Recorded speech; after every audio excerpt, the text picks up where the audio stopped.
क्या सोचा था आप लोगों ने? बाबा के साथ सुंदरी भी मर गई। बीबी हमने कोई चोरी नहीं की है, वो तो भाई आशिक के ऊपर हमारे पैसे निकलते थे और इन्होंने ही तुम्हारे चाचा से कर्जा लिया था, वो तो बेचारा निकल गया दुनिया से। और तुम भी चली गई थी अपने रिश्तेदार के यहाँ। अब किसी ना किसी को तो ये कीमत चुकानी थी ना, तो बस मैंने सामान इकट्ठा किया और अपनी रकम पूरी कर ली। खुदा का खौफ करें खाला, मेरे बाबा ने कभी भी किसी से कर्जा नहीं लिया था। आप लोग बहाना बना रहे, झूठ बोल रहे सिर्फ हमारे घर का सामान लूटने के लिए। मैं कहती हूँ हमारा घर का सामान वापस कर दें, वरना मैं पुलिस को बुला लूंगी। और आप यहाँ खड़े हैं, आप जाकर 2-4 बंदे इकट्ठे करके लेकर आए, हमारा सामान यहाँ से लेकर जाना है। ये लड़का कौन है? आपको इससे मतलब? अच्छा, ना बताने वाला ताल्लुक है। बाप का माल संभालने आई थी, इज्जत तो संभाल ना सकी तू। खबरदार जो आपने ऐसी वाहियात बात की तो। सुंदरी, अब तेरा बाप मर गया है जिसके बलबूते पर तू इतना करती फिरती थी। 4 दिन में लड़का पीछे लगा कर लाई है। सामान वापस लौटा रही है, पुलिस को फोन करूं? देते हैं, पुलिस को बीच में लाने की क्या जरूरत है? और सुंदरी को तो देखो, अपने जोड़ का लड़का ढूंढ के लाई है, बाप जो मर गए इसका। अब देखो हाथ पीले करती है या मुंह काला, अल्लाह जाने। जाहिलों में एक बड़ी बुराई ये भी होती है कि उन्हें पता नहीं चल रहा होता कि वो क्या बकवास कर रहे हैं। गुर्बत बुरी चीज नहीं होती, बुरी चीज होती है ये ज़बान जिस पर कंट्रोल ना हो। ये शख्स डॉक्टर है, हमारा मोहसिन है।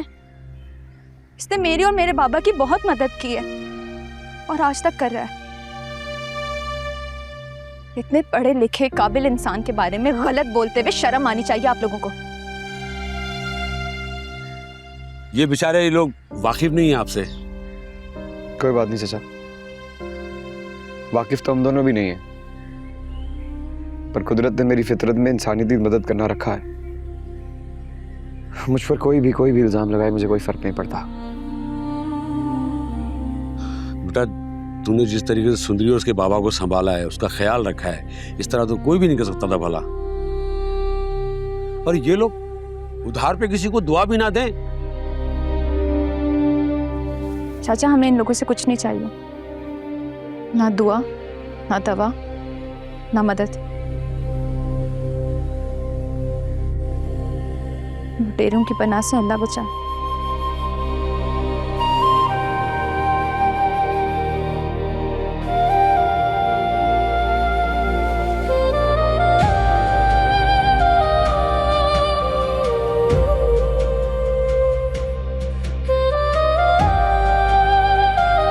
अगर इतने सालों बाद उन्होंने आपको बुला ही लिया तो जाके देखाएं, पूछाएं क्या हुआ। आपको अंदाजा है कि आप दोनों की इस टेंशन की वजह से मुझे कितनी तकलीफ होती है। अगर तुम्हारे बाबा नहीं मिलना चाहते तो तुम क्यों जिद कर रहे हो? लेकिन मैं मिलना चाहती हूँ।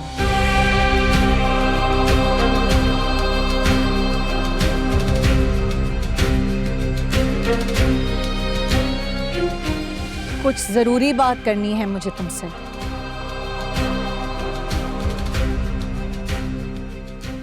पप्पो, मैं तो बहुत खुश हूँ आप इतने सालों बाद अपने कमरे से बाहर आई। बात ही कुछ इस नौयत की है कि मेरी इज्जत कम, तुम्हारे बाप की इज्जत घटने का ज्यादा इम्कान है।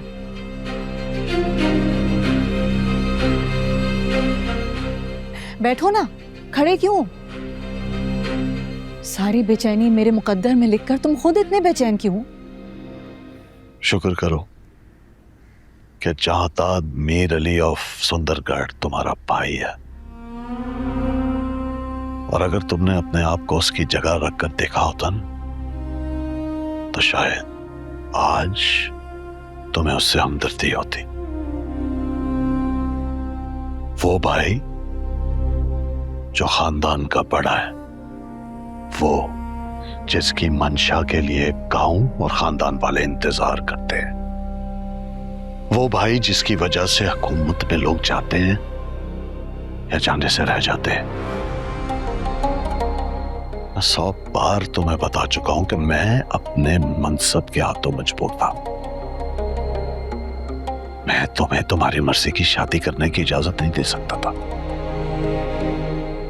ये मेरे रुतबे का, मेरे मनसब का तकाजा था। भाई तुम्हें याद है उस दिन तुम एक पिस्तौल लेकर मेरे सामने आ गए थे और तुमने मुझसे ये कहा था कि अगर खानदान में से किसी को भी मैंने ये बताया कि मैंने शादी की थी और मेरा बच्चा पैदा हुआ था तो तुम खुद को मेरे सामने उसी तरह खत्म कर दोगे जैसे सिकंदर ने खुद को मेरे सामने खत्म कर दिया था। और तुम्हारी इस बात से डर के मैंने खुद को अपने माजी के साथ इस कमरे में कैद कर लिया कि जो कुछ बचा है वो मेरा भाई है और कहीं वो मर ना जाए। लेकिन तुमने कभी ये सोचा, कभी तुम्हें डर लगा कि इस तारीक कमरे में तुम्हारी बहन कहीं मर ना जाए? नहीं नहीं नहीं नहीं, तुम्हारी जिद ने बड़ी जिंदगियां बर्बाद की हैं। सिकंदर सब कुछ जानते हुए भी तुमसे शादी करना चाहता था, मगर तुम अपनी जिद पर अटे रही। इस वक्त मेरा मसला सिकंदर नहीं, मेरी बेटी है।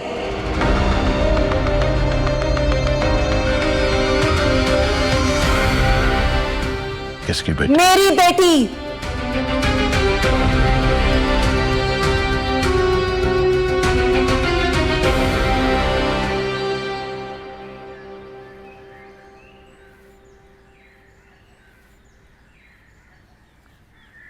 इस जगह से कितनी यादें जुड़ी। मैं बाबा के साथ यहाँ आया करती थी, वो बच्चों को पढ़ाया करते थे, उनके ख्वाब बनाया करते थे। बाबा कहते थे कि तालीम जिंदगी का सबसे बड़ा खजाना होती है। तुम्हारे बाबा एक अजीम आदमी थे सुंदरी, तुम देखना उन बच्चों की यादों में हमेशा जिंदा रहेंगे।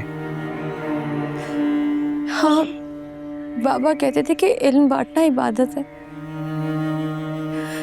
ये जगह ना बाबा का दूसरा घर थी। मुझे अभी भी ऐसा लगता है कि वो यही है। हर क्लास में, हर बच्चे की मुस्कुराहट में। जानती हो ये जगह उनकी रूह के साथ जुड़ी हुई है और तुम्हारे जरिए ये जगह उनकी रूह के साथ जुड़ी रहेगी। उनकी रूह हमेशा जिंदा रहेगी। तुम उनकी रोशनी हो, उनका साया हो। सुंदरी प्लीज तुम रो नहीं, तुम रो जाओ, जाके अंदर इन्फॉर्म करो, मैं यहीं बाहर खड़ा हूं। अपने बाबा की मौत की खबर नहीं दे सकती, आप चले मेरे साथ।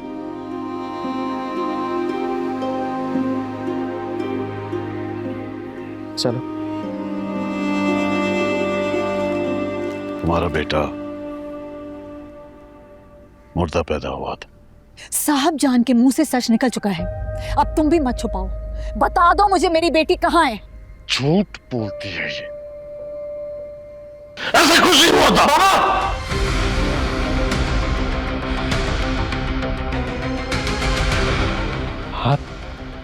हाथ नीचे कर ले वरना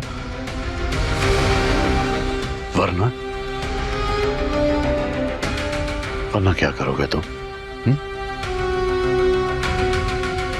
इस उठे हाथ को किसी को रोकने की जरूरत नहीं है।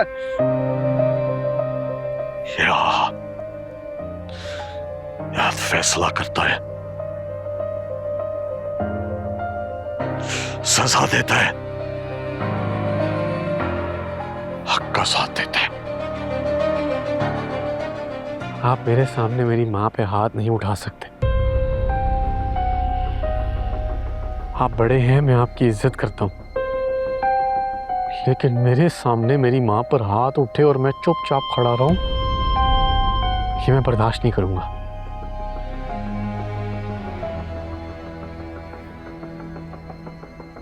सबकी अपनी अपनी ताकत होती है, लेकिन जरूरी नहीं है कि हर इंसान आपके राजों का बोझ आपकी ताकत के साथ उठा सके।